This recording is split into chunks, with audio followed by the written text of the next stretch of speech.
2.5 centuries after their arrival in the Korhal sector, the greatest nation of humanity lay in ruins.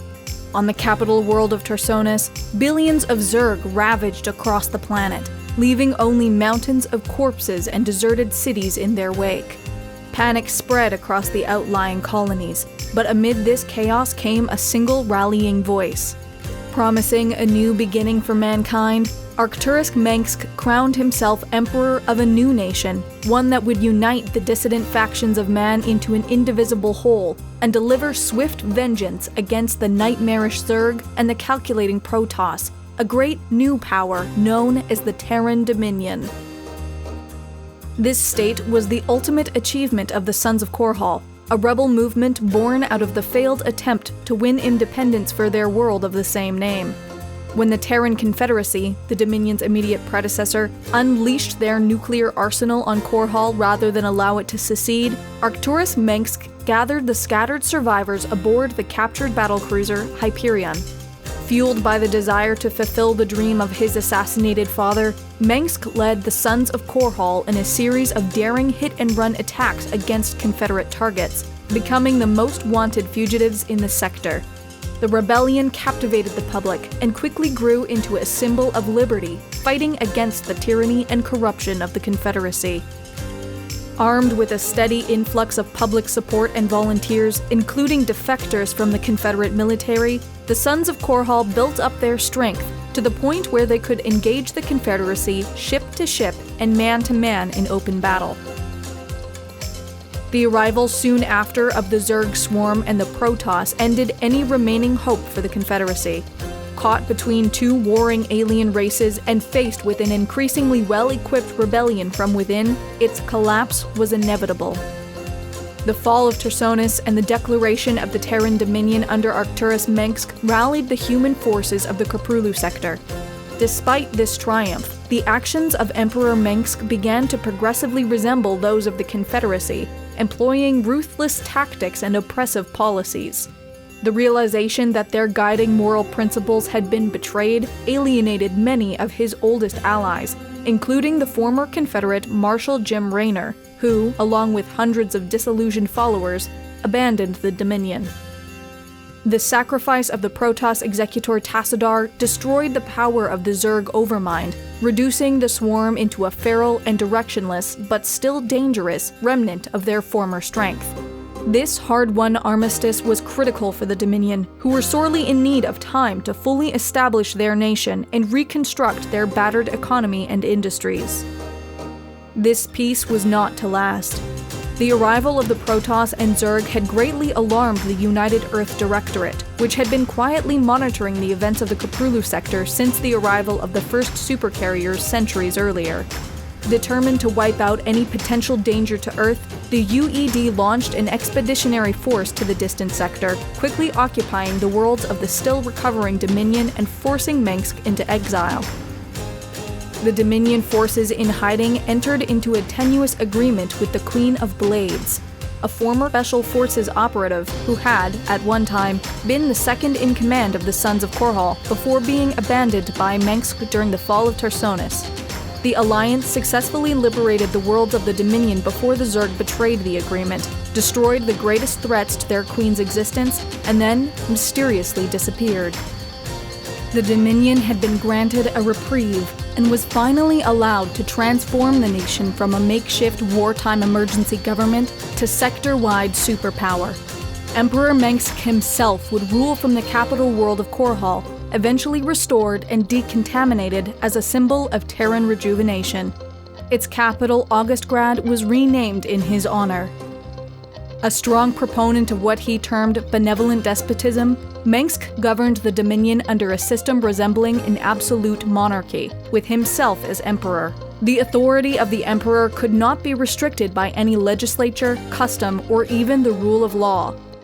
The self-proclaimed Mengsk dynasty was used by Arcturus to describe the intended line of succession, and the members of the imperial family had ties to key industries across the Dominion, trading power and influence for vast amounts of wealth. The emblem of the Mengsk dynasty was a wolf's head, often displayed as being intertwined with the insignia of the government to further blur any line between the Dominion and Mengsk. Despite maintaining the appearance of having elected officials in the form of the Dominion Senate, the institution was largely ceremonial, with real power outside of the Mengsk dynasty concentrated in a wealthy aristocracy.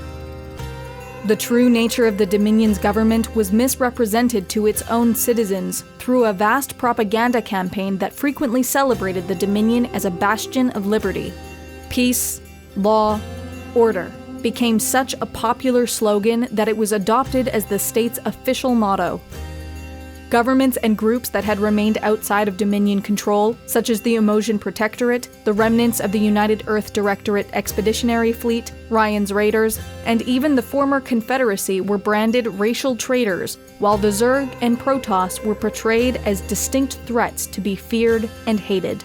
The Zerg in particular were used to great effect to support the policies of Emperor Mengsk, with the rule of the Dominion widely described as the only defense against another attack by the Swarm. Where these propaganda efforts failed, the Dominion ruled through fear, oppression, and constant surveillance. Even minor crimes elicited harsh punishments. Keenly aware of the threats posed by an internal insurgency or outside intervention, Emperor Mengsk made use of an enormous military apparatus equally responsible for ensuring the stability of the regime and defending against foreign powers. The Dominion armed forces made use of essentially the same military doctrine that had defined Terran strategy since their arrival in the Koprulu sector, albeit updated to incorporate new technologies and wartime experience.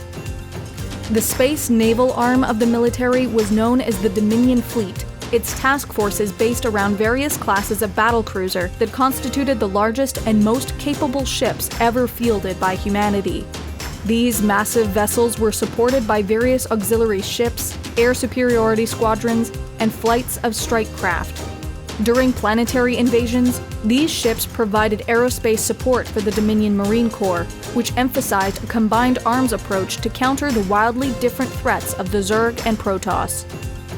The Dominion also made use of the controversial Ghost program, a reconnaissance and special forces group comprised entirely of psionically gifted individuals. Ghosts were some of the most effective operatives in the Dominion, and often used by the regime as assassins.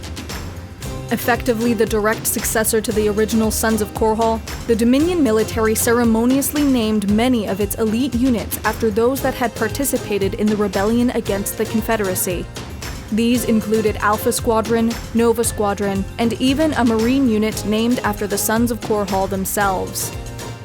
In spite of the massive rearmament in preparation for a seemingly inevitable Second Great War, the Terran Dominion received precious little warning when the Queen of Blades finally made her move. The invasion was devastating, and unable to protect all the outlying colonies at once, the Dominion withdrew its forces to the core worlds, holding firm against the onslaught at the cost of millions of lives. Slowly but surely, the Dominion military-industrial complex stepped up to meet the demands of total war, and the Zerg were pushed back. The situation remained perilous, however, with Zerg sightings all over the Dominion, and no means for the Dominion fleet to be everywhere at once. It was not the Zerg that dealt the most serious blow to the Dominion, but rather Jim Raynor, who exposed the brutal truth that Mengsk himself had lured the Zerg to the Confederate capital of Tarsonis deliberately. Even a great victory on the Zerg stronghold of Char, in which the Queen of Blades reverted to human form, did little to stop the growing shock and anger over the atrocities committed by Mengsk's regime. Furious that this information had been revealed, Emperor Mengsk scoured the sector for Jim Raynor and Sarah Kerrigan, the former Queen of Blades. In the final battle of the Second Great War, Raynor and Kerrigan, reborn once more as the primal Queen of Blades, arrived over Korhal. With the might of the Swarm behind her, Kerrigan cut through the Dominion's defenses, swept through Augustgrad, and together with Raynor, killed Mengsk in the heart of his palace.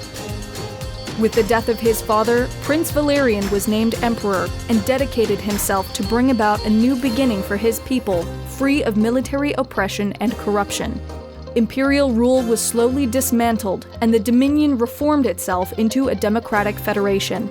In the wake of greater events elsewhere in the galaxy, a ceasefire between the Terrans, Zerg, and Protoss was established, a demilitarized zone dividing their respective territories.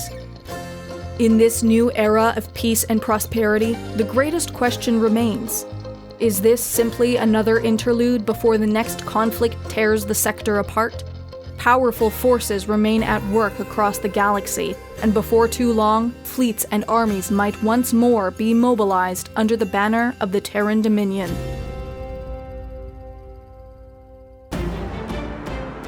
The Templin Institute investigates alternate worlds and realities.